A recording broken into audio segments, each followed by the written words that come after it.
बिस्मिल्लाहिर्रहमानिर्रहीम। अस्सलाम वालेकुम डियर 8th क्लास के स्टूडेंट आज के लेक्चर्स में हम एक्सरसाइज 11.3 करेंगे मैथमेटिक्स की। 11.3 में जो मेन टॉपिक है that is volume of a pyramid. तो आज हम यहाँ पर देखेंगे कि वॉल्यूम ऑफ अ पिरामिड कैसे फाइंड किया जाता है। स्टूडेंट आपसे गुजारिश की जाती है कि मेरे चैनल्स को सब्सक्राइब करें, बेल आइकन को क्लिक करें, वीडियो को लाइक करें, शेयर करें। Thank you very much. जो लास्ट लेक्चर्स थे स्टूडेंट उसमें मैंने आप लोगों को पिरामिड के बारे में बड़े तफसीलन पढ़ाया था कि पिरामिड्स में मेनली 2 पार्ट्स होते हैं। एक पार्ट जो होता है फर्स्ट पार्ट ऑफ पिरामिड जो होता है that is called base of a pyramid, और सेकंड पार्ट जो होता है that is upper part of a pyramid that is called faces of a pyramid और लेटरल सरफेस एरिया और slant surface area of a pyramid. Student जो faces of a pyramid होते हैं या जो upper part of a pyramid होता है वो हमेशा किसी ट्रायंगल की शेप में होते हैं, लेकिन जो बेस होती है वो ट्रायंगल की शेप में भी हो सकती है, वो स्क्वायर की शेप में भी हो सकती है, वो रेक्टेंगुलर शेप में भी हो सकती है, वो पेंटागोनल शेप में भी हो सकती है, वो हेक्सागोनल शेप में भी हो सकती है। यानी इसका मतलब है कि किसी भी पिरामिड को अगर आपने नाम देना है तो उसकी बेस को देखते हुए उस पिरामिड को नाम देना है। लेट्स सपोज अगर बेस जो है वो पिरामिड की ट्रायंगल की शेप में है तो फिर ऐसी पिरामिड को हम ट्रायंगुलर पिरामिड कहेंगे, और अगर बेस जो है वो स्क्वायर की शेप में हो तो ऐसी पिरामिड को हम स्क्वायर पिरामिड कहेंगे, और अगर बेस पेंटागोनल शेप में है तो फिर ऐसी पिरामिड को हम क्या कहेंगे, पेंटागोनल पिरामिड कहेंगे। तो यहाँ पे स्टूडेंट हमने volume of a pyramid find करना है। तो volume of a pyramid find करने के लिए हम एक एक्टिविटी करेंगे, यानी एक पिरामिड ले लेंगे और इसके साथ एक प्रिज्म को सपोज करेंगे। प्रिज्म स्टूडेंट 6 फेसेस यानी 3 डायमेंशनल फिगर होती है जिसमें अपोजिट जो फेसेस होते हैं वो सेम होते हैं, इक्वल इन साइज होते हैं। जैसे आपके पास एक क्यूब है तो cube is a cubical prism होगा, या क्यूबाइड शेप है तो वो क्यूबाइड प्रिज्म होगा। क्यूब वो प्रिज्म होता है स्टूडेंट जिसमें हर साइड जो होती है वो क्यूब की शेप में हो यानी स्क्वायर की शेप में हो, तो उसको क्यूबिकल प्रिज्म कहते हैं। तो यहाँ पर हम एक क्यूबाइड प्रिज्म सपोज करेंगे और इसके साथ साथ एक पिरामिड को भी सपोज करेंगे, और फिर उस प्रिज्म्स के थ्रू हम क्या करेंगे कि वॉल्यूम ऑफ पिरामिड फाइंड करेंगे।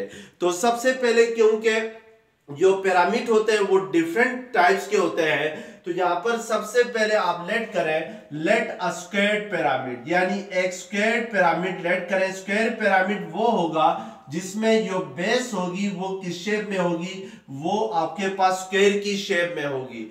तो हमने अब इस स्क्वायर पिरामिड का एरिया वॉल्यूम फाइंड करना है।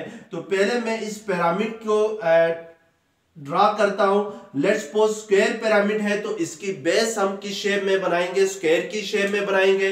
तो ये आपके पास एक स्क्वायर है, A B C and D is a square shape pyramid. अब इस पिरामिड के ऊपर स्क्वायर बेस के ऊपर हमने जो फेसेस बनाने हैं पिरामिड के तो वो ट्रायंगुलर फेसेस होंगे। तो लेट्स सपोज आपके पास ये जो है ये ट्रायंगुलर पिरामिड से ट्रायंगुलर फेसेस है इस पिरामिड के।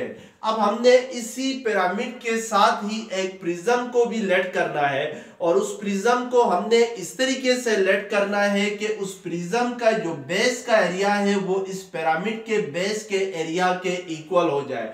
यानी हमने क्या करना है, लेट अ प्रिज्म, एक प्रिज्म को हमने लेट करना है, let a prism such that कि उस प्रिज्म को हमने इस तरीके से लेट करना है कि जो एरिया ऑफ बेस होगा प्रिज्म का, area of base of prism ये इक्वल हो जाए किसके, area of base of prism equal हो area of base of pyramid के।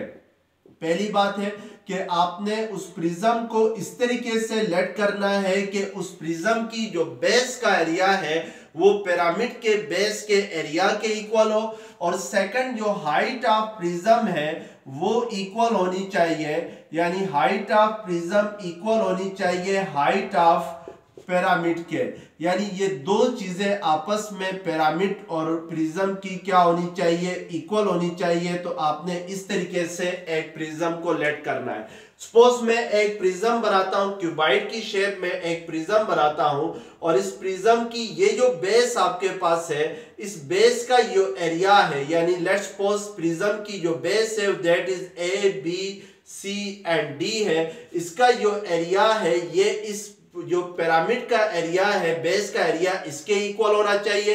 इसको हम कुछ और नाम देते हैं क्योंकि पिरामिड के एरिया, पिरामिड की भी बेस को हमने ए बी सी डी नाम दिया है। तो लेट्स सपोज हम इसको D E F G H नाम दे देते हैं। अब इसके ऊपर हमने एक प्रिज्म बनाना है। चूंकि प्रिज्म होती है वो ऐसी शेप्स होती है जो क्यूबाइड की शेप में हो। तो लेट्स सपोज एक क्यूबाइड की प्रिज्म हम बनाते हैं यहाँ पर। तो इसके लिए आपने ये एक क्यूबाइड क्या बना लिया, प्रिज्म बना लिया। अब इस प्रिज्म्स को हमने इस तरीके से बनाया है कि इस प्रिज्म की जो बेस का एरिया है, यानी E F G H, area of E F G H जो है वो इक्वल हो किसके, area of A B C D के इक्वल हो, पहली बात है। और दूसरी बात यहाँ पर यह है कि जो हाइट ऑफ प्रिज्म है, हाइट ऑफ प्रिज्म आपके पास ये जो होगी ये हाइट ऑफ प्रिज्म होगी, या इनमें से कोई सी भी अगर आप ले लेंगे, क्योंकि हाइट ऑफ प्रिज्म सेम रहेगी हर साइड की। तो इट मींस के ये जो हाइट ऑफ प्रिज्म है ये इक्वल होनी चाहिए किसके, हाइट ऑफ पिरामिड के इक्वल होनी चाहिए। तो हाइट ऑफ पिरामिड वो परपेंडिकुलर डिस्टेंस होता है from the apex to the base of pyramid, यानी अगर आप एपेक्स से लेकर बेस ऑफ पिरामिड के ऊपर एक परपेंडिकुलर डिस्टेंस अगर ड्रा करते हैं तो that perpendicular distance is called height of pyramid. तो लेट्स सपोज ये आपके पास पिरामिड का एपेक्स पॉइंट है।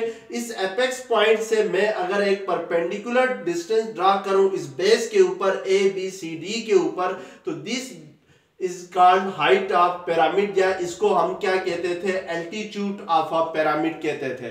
तो इट मींस कि यहाँ पर जो हाइट ऑफ पिरामिड है वो इक्वल होनी चाहिए किसके, हाइट ऑफ प्रिज्म के इक्वल होनी चाहिए। तो सबसे पहले आपने इस तरीके से एक पिरामिड और एक प्रिज्म को क्या करना है, लेट करना है। अब हमने चूंकि वॉल्यूम ऑफ पिरामिड फाइंड करना है, तो अब वॉल्यूम ऑफ पिरामिड फाइंड करने से पहले स्टूडेंट यहाँ पर हम लोग वॉल्यूम ऑफ प्रिज्म किसके इक्वल होता है ये चेक करते हैं। तो वॉल्यूम ऑफ प्रिज्म हमेशा इक्वल होता है area of base. Volume of prism किसके इक्वल होता है, एरिया ऑफ बेस। मैं इसको जरा यहां से लिखता हूं, वॉल्यूम ऑफ प्रिज्म का फार्मूला होता है area of base multiply by height. यानी अगर वॉल्यूम ऑफ प्रिज्म फाइंड करना है तो इस बेस का जो एरिया है इसको फाइंड करने के बाद इसकी हाइट के साथ मल्टीप्लाई किया जाए तो that is the volume of a prism होगा। अब चूंकि हमारा मेन टारगेट क्या है कि वॉल्यूम ऑफ पिरामिड फाइंड करना है, तो इसके लिए आपने क्या करना है कि एक सैंड लेनी है यानी रेत लेनी है, या आपने वाटर लेना है और इसको आपने इस पिरामिड के अंदर फिल करना है। यानी इस पिरामिड को फुली तरीके से वाटर के साथ या सैंड के साथ इसको क्या करना है, फिल करना है। और या सैंड इसलिए या वाटर इसलिए फिल करना है क्योंकि वाटर जो होगा या सैंड जो होगी ये इस पिरामिड के हर स्पेस को क्या कर लेगी, ऑक्युपाई कर लेगी, कोई स्पेस खाली नहीं रहेगी। तो आपने एक्टिविटी करनी है, वो एक्टिविटी कैसे करनी है कि इस जो पिरामिड है इसको आपने वाटर के जरिए या सैंड के जरिए इसको क्या करना है, फिल करना है। और सैंड और वाटर थ्रू सैंड और वाटर फिल द पिरामिड। अब ये करने के बाद आपने क्या करना है कि इस पिरामिड को वाटर से फिल करने के बाद आपने इस वाटर को उंडेल देना है, किसमें pour करना है इट इनटू द प्रिज्म, यानी invert it into the prism. यानी after filling the sand, after filling the pyramid with sand और water, then invert it into the prism, यानी फिर उसको इस प्रिज्म के अंदर उंडेल देना है। तो आप देखेंगे जब इस प्रिज्म के अंदर उंडेल देंगे तो इस प्रिज्म का जो आपके पास 1/3 जो वॉल्यूम है वो फिल होगा। यानी जो जो वाटर या सैंड पिरामिड को पूरी तरीके से फिल कर रहा था, वो इस प्रिज्म को 1/3 यानी 1/3 इसको फिल करेगा, बाकी जो है वो खाली रहेगा। इस 1/3 का मतलब ये होता है स्टूडेंट कि अगर मैं इस प्रिज्म के 3 पार्ट्स बना लूं, ये 1 पार्ट, ये 2 पार्ट और ये कौन सा पार्ट होगा, 3rd पार्ट होगा, तो जब आप जो वाटर आपने फिल किया था पिरामिड के अंदर, पिरामिड को फुली उस वाटर के जरिए फिल किया था, उस वाटर को जब आप उंडेल देंगे, किसमें, इस प्रिज्म के अंदर उंडेल देंगे, तो आप देखेंगे कि जो प्रिज्म है उसका 1/3 वॉल्यूम फिल करेगा दैट वाटर, यानी वो पानी या वो सैंड इस प्रिज्म के 1/3 मीन्स के 1/3 हिस्सा क्या करेगा, फिल करेगा, बाकी 2 पार्ट्स खाली रहेंगे। तो इट मींस कि जो वॉल्यूम ऑफ अ पिरामिड होगा ये हमेशा इक्वल होगा किसके, volume of a pyramid equal होगा, ये इक्वल होगा आपके पास 1/3 ऑफ वॉल्यूम ऑफ प्रिज्म के इक्वल होगा। 1/3 का मतलब होता है स्टूडेंट के जो वॉल्यूम ऑफ प्रिज्म है उसके अगर आप 3 इक्वल पार्ट्स बनाएं तो एक पार्ट को फिल करेगा, बाकी 2 पार्ट्स क्या रहेंगे, वो रिमेनिंग पार्ट्स खाली रहेंगे। तो इट मींस कि जो वॉल्यूम ऑफ पिरामिड है वो किसके इक्वल है, 1/3 of volume of a prism के इक्वल है, 1/3 of a volume of prism के इक्वल है। अब वॉल्यूम ऑफ प्रिज्म किसके इक्वल होता है, area of base multiply by height के इक्वल होता है। तो इट मींस के इस वॉल्यूम ऑफ प्रिज्म की जगह हम क्या लिख सकते हैं, area of base multiply by height लिख सकते हैं। तो हमें पता है कि हमने जब इस प्रिज्म को लेट किया था तो प्रिज्म को इस तरीके से लेट किया था कि उसकी जो बेस का एरिया है वो पिरामिड के एरिया के इक्वल हो और जो हाइट ऑफ प्रिज्म हो वो किसके इक्वल हो, हाइट ऑफ पिरामिड के इक्वल हो। तो इट मींस कि जो volume of a pyramid equal आएगा वो किसके इक्वल आएगा, वो आपके पास इक्वल आएगा 1/3 into area of base multiply by area of height के हाइट मल्टीप्लाई बाय हाइट के इक्वल आएगा। तो this is the formula to find the volume of a pyramid, यानी किसी भी पिरामिड का वॉल्यूम फाइंड करना हो तो हमें 2 चीजें चाहिए, एक उस पिरामिड का एरिया ऑफ बेस चाहिए, दूसरी उस पिरामिड की हाइट चाहिए। अगर एरिया ऑफ बेस हमें मालूम है और हाइट मालूम है तो इन दोनों को मल्टीप्लाई करके 3 से क्या करें, डिवाइड करें, तो हमारे पास क्या आएगा, वॉल्यूम ऑफ पिरामिड आएगा।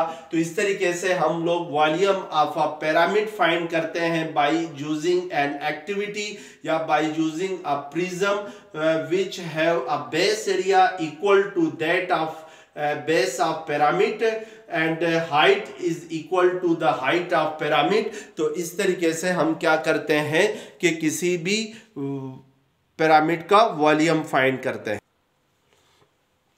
अब क्वेश्चन नंबर 2 है एक्सरसाइज 11.3 का, find the volume of a regular triangular pyramid having side 4 metre and height is 6 metre. तो यहाँ पे स्टूडेंट आपके पास कह रहा है कि एक रेगुलर ट्रायंगुलर पिरामिड है जिसका आपने वॉल्यूम फाइंड करना है और उसकी जो साइड लेंथ है, जो बेस की जो साइड लेंथ है दैट इज 4 मीटर और उसकी जो हाइट है पिरामिड की वो क्या है, 6 मीटर है।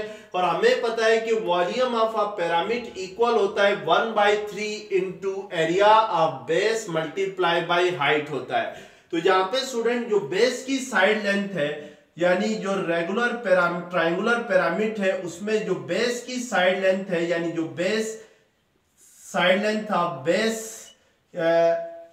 साइड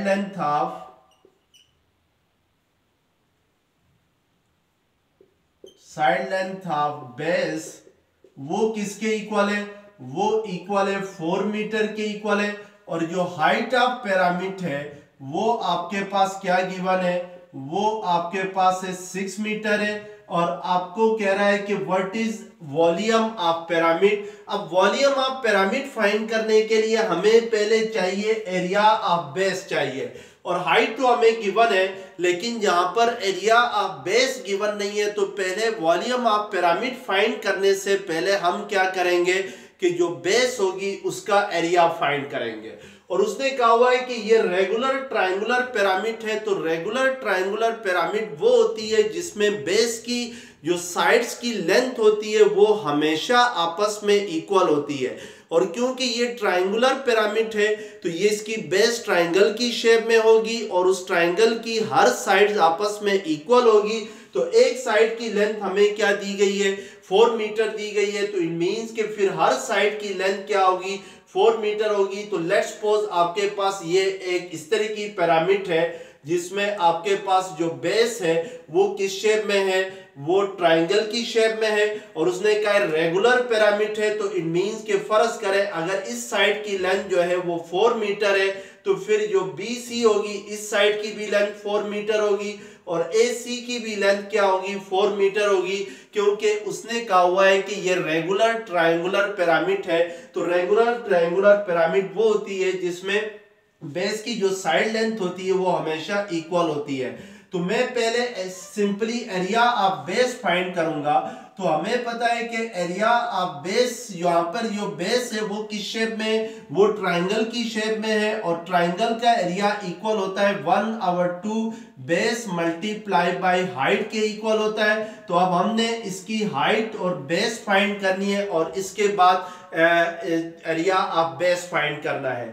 तो मैं इस ट्रायंगल के इस पिरामिड की जो बेस है इसकी शेप जरा अलग से बनाता हूं ताकि आपको बात पूरी तरह से क्लियर हो जाए। तो बेस में ये A, B एंड C है, इसको हमने बेस को अलग से ड्रा किया है। लेट्स सपोज अगर साइड AC की लेंथ 4 मीटर है तो फिर BC की भी लेंथ 4 मीटर होगी और AB की भी लेंथ क्या होगी, 4 मीटर होगी। और अब ये आपके पास कौन सी ट्रायंगल बन रही है, इक्विलैटरल ट्रायंगल बन रही है।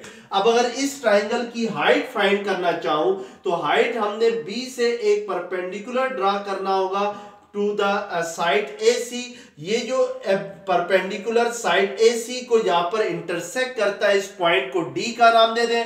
और क्योंकि ये इक्विलैटरल ट्रायंगल है तो इक्विलैटरल ट्रायंगल में हमेशा जब परपेंडिकुलर ड्रा करते हैं तो वो AC को क्या करता है, 2 हाफ में कन्वर्ट करता है यानी बाइसेक्ट करता है। इट मींस के AC की जो टोटल लेंथ थी वो क्या थी, आपके पास AC की टोटल लेंथ जो थी वो 4 मीटर थी। तो फिर A से D तक कितनी हो जाएगी, ये 2 मीटर हो जाएगी और D से C तक भी कितनी हो जाएगी, 2 मीटर हो जाएगी। क्योंकि BD जो है वो AC को बाइसेक्ट करेगा because it is a equilateral triangle. अब हमें इसकी बेस की लेंथ तो पता है, यानी बेस इस ट्रायंगल की क्या है, 4 मीटर है या 4 है जस्ट। लेकिन हमें क्या, हमने यहां से क्या फाइंड करना है, हाइट ऑफ ट्रायंगल फाइंड करना है यानी BD फाइंड करना है।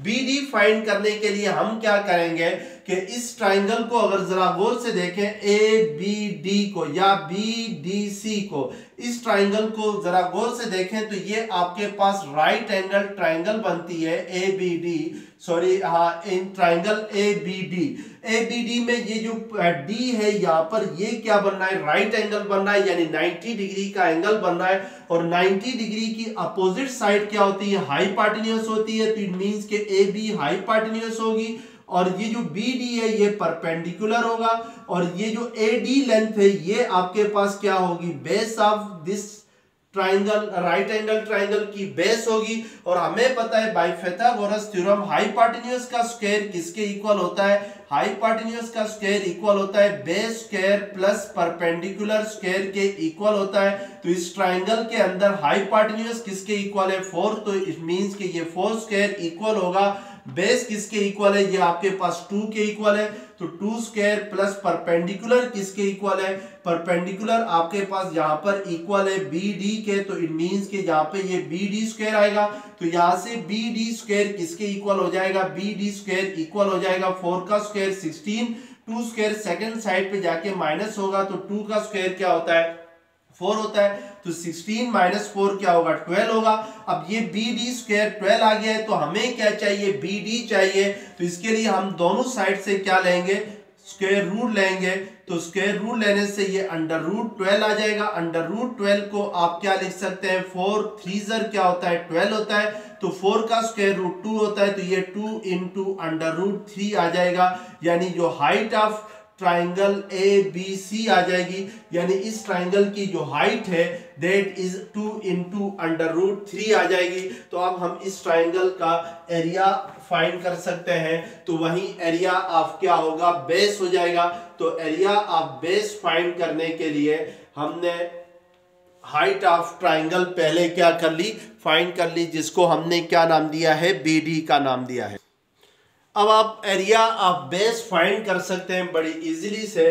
तो एरिया ऑफ बेस किसके इक्वल है, 1/2 इंटू बेस आपके पास क्या थी 4 मीटर थी, और हाइट आपके पास क्या आ गई 2 इंटू अंडर रूट 3 आ गई। तो ये 2 और ये 2 कैंसल, तो इट मींस के एरिया ऑफ बेस किसके इक्वल आएगा, 4 into under root 3 metre square area of base आ जाएगा। अब आप student volume of pyramid find कर सकते हैं। तो volume of pyramid by formula किसके इक्वल होता है, वॉल्यूम ऑफ पिरामिड इक्वल होता है 1/3 into area of base multiply by height के इक्वल होता है। तो 1/3 को एज इट इज लिखेंगे।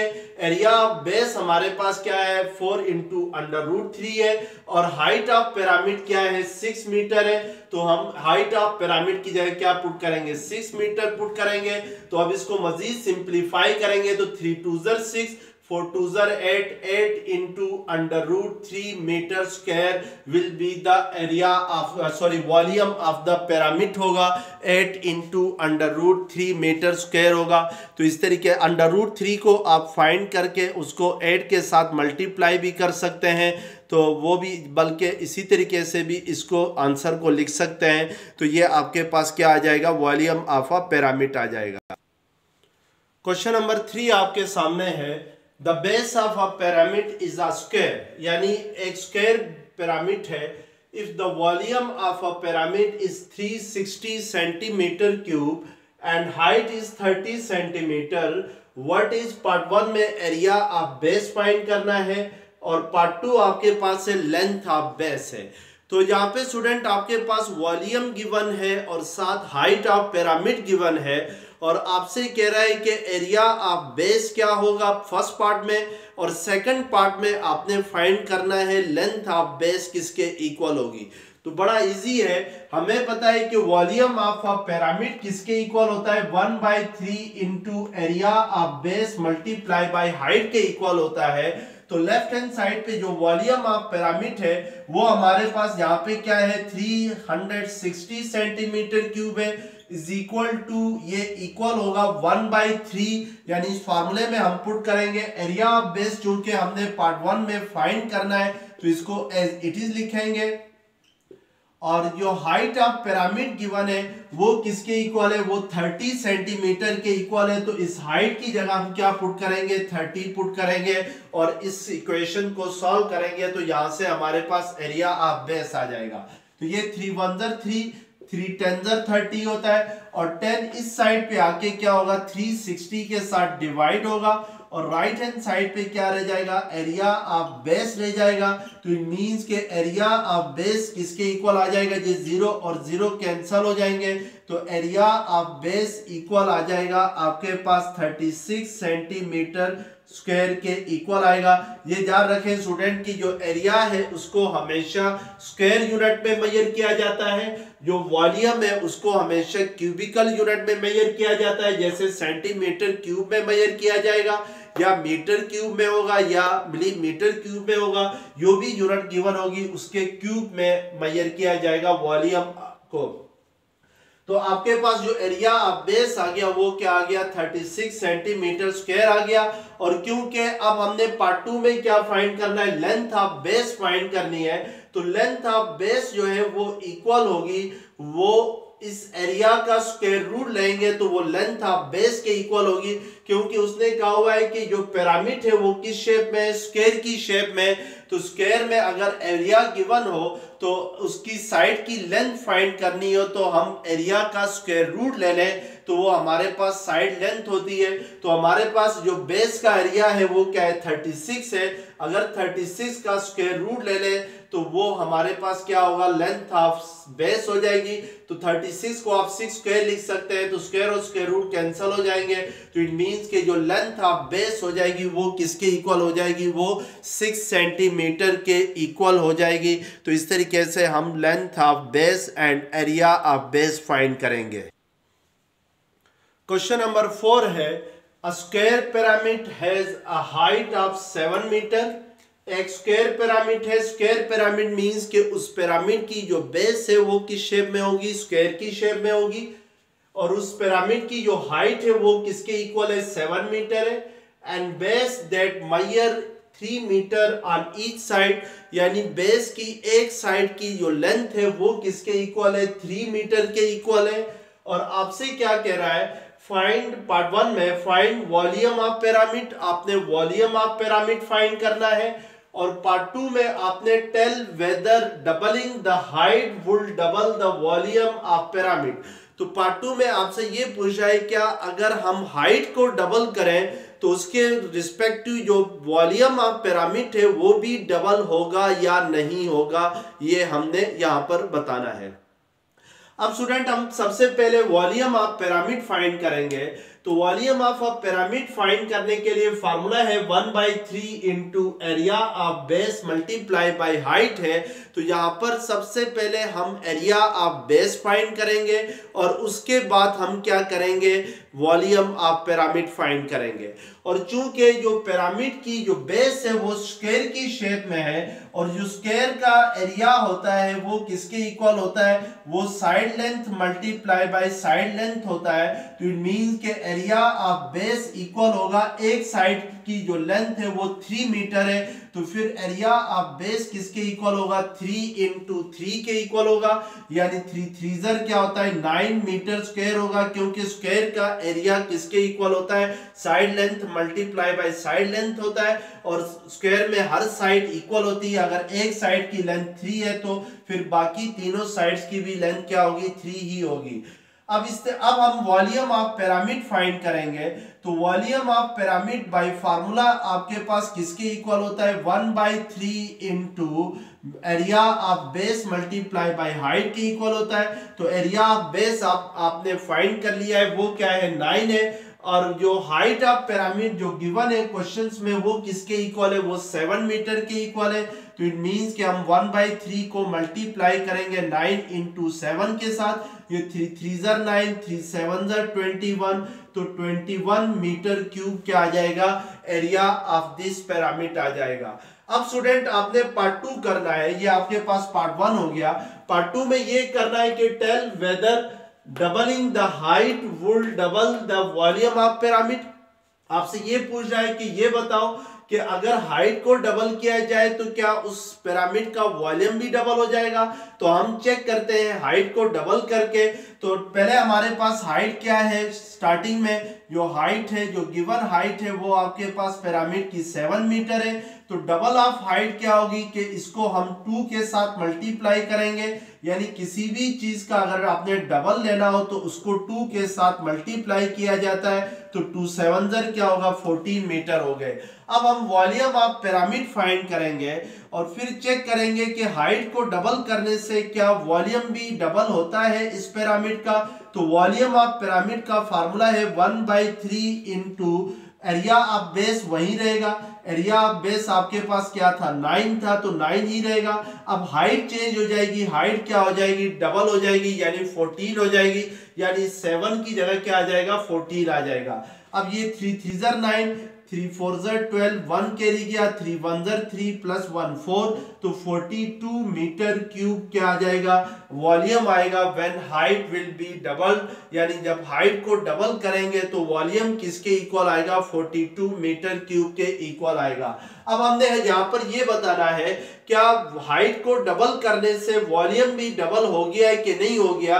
तो जब हाइट आपके पास 7 मीटर थी तो उस वक्त वॉल्यूम क्या था आपके पास 21 मीटर क्यूब था।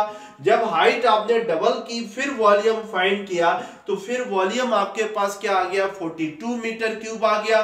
तो अब 21 का अगर डबल ले लो यानी 21 को 2 के साथ मल्टीप्लाई करोगे तो 2 1 2 2 2 4 तो ये 42 आता है। तो इट मींस के आप अगर हाइट डबल करेंगे तो वॉल्यूम भी क्या हो जाएगा पिरामिड का डबल हो जाएगा।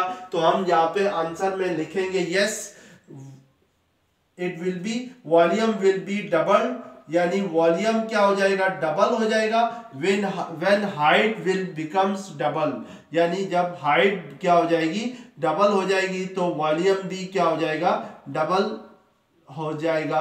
तो इस तरीके से हम इस क्वेश्चंस को क्या करेंगे सॉल्व करेंगे और चेक करेंगे क्या हाइट डबल करने से वॉल्यूम डबल होगा कि नहीं होगा।